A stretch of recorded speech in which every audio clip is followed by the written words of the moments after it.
misdemeanors. As part of his effort to cover up evidence of his scheme to solicit foreign interference in the upcoming election, President Trump did something no president has ever dared to do in the history of our republic. President Trump directed the entire executive branch not to cooperate with the House's impeachment inquiry. President Trump blocked every person who works in the White House and every person who works in every department, agency, and office of the executive branch from providing information to the House as part of the impeachment inquiry. This was not about specific, narrowly defined security or privacy issues, nor was it based on potential privileges available to the executive branch. Indeed, President Trump has not once asserted executive privilege during this process. This was a declaration of total defiance of the House's authority to investigate credible allegations of the president's misconduct and a wholesale rejection of Congress's ability to hold the president accountable. The president's order, executed by his top aides, substantially interfered with the House's constitutionally authorized power to conduct an impeachment inquiry.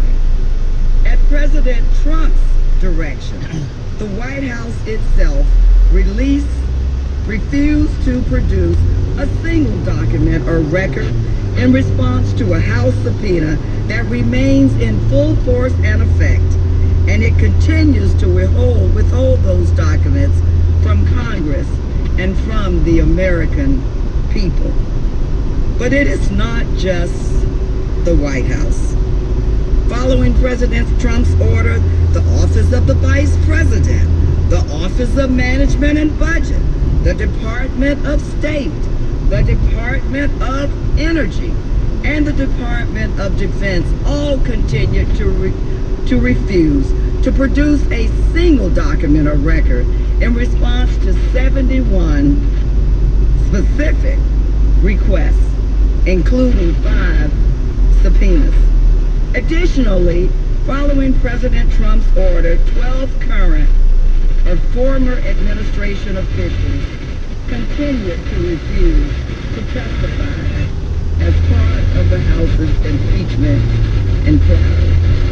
Not only current administration officials, but former administration officials as well. 9 of those witnesses, including senior officials with direct first-hand knowledge of the president's actions, continue to defy subpoenas for testimony because of the president's order. And yet, despite President Trump's obstruction, as you have heard and seen throughout the House manager's presentation of the facts of the president's scheme, the House gathered overwhelming evidence of his misconduct from courageous public servants who were willing to follow the law, comply with subpoenas, and tell the truth. On the basis of that vulnerable body of evidence, the House adopted the first article of impeachment. These witnesses also testified with great specificity about extensive documents, communications, and records in the possession of the White House and other agencies regarding the president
because of the absolute power entrusted to him by the American people. Only one person in the world has the power to issue an order to the entire executive branch. That person, senators, as you know, is the president. And President Trump used that power not to faithfully execute the law, but to order agencies and employees of the executive branch to conceal evidence of his misconduct. Now, I know that no other American could seek to obstruct an investigation into his or her wrongdoing in this way. We all know that no other American could use the vast powers of our government to undertake a corrupt scheme to cheat, to win an election, and then use those same powers to suppress the evidence of his constitutional crime. We would not allow, now I am convinced that we would not allow any member of our state or local governments to use the official powers of their office to cover up crimes and misdeeds. As this body is well aware, mayors and governors have gone to jail for doing so. Sheriffs and police chiefs are certainly not immune. If we allow President Trump to escape accountability, we will inflict lasting damage on the separation of powers among our branches of government, our fundamental system of checks and balances.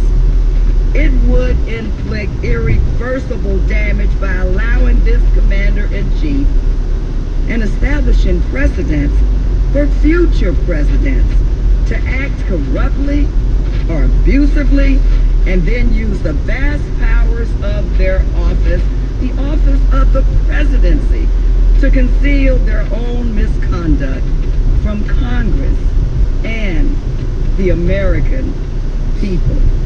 In other words, we would create a system that allows this president and any future president to really do whatever he or she wants.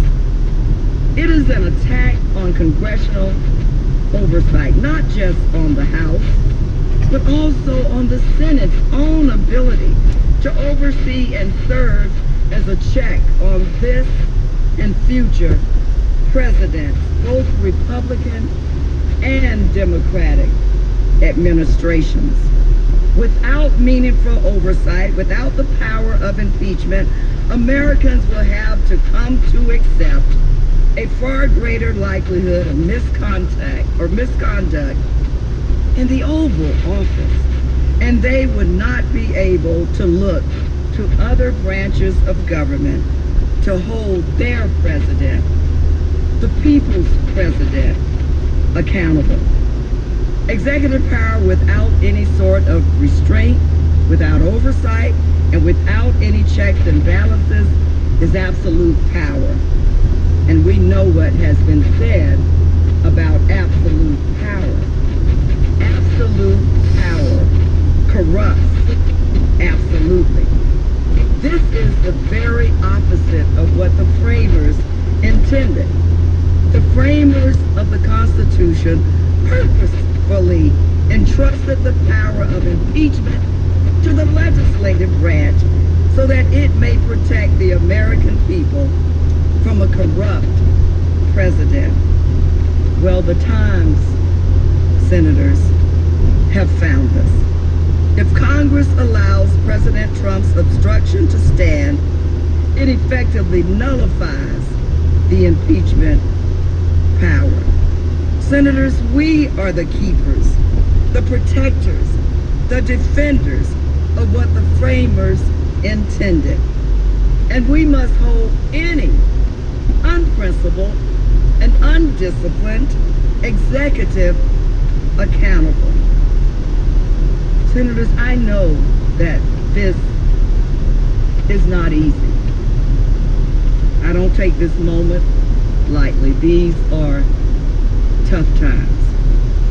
I remember quite a few tough times during my 27 years as a law enforcement officer.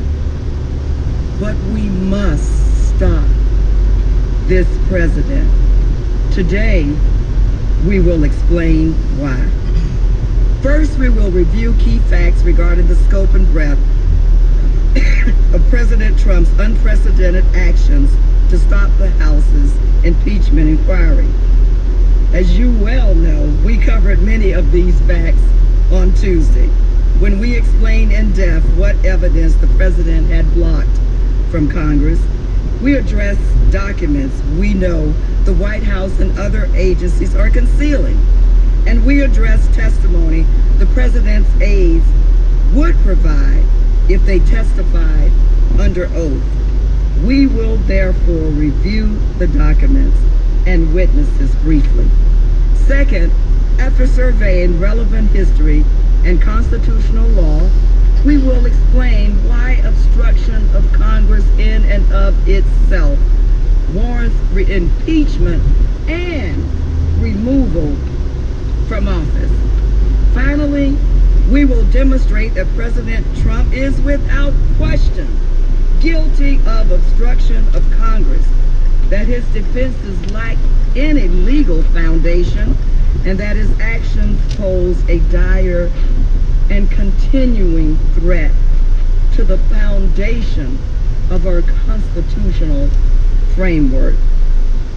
This is very simple.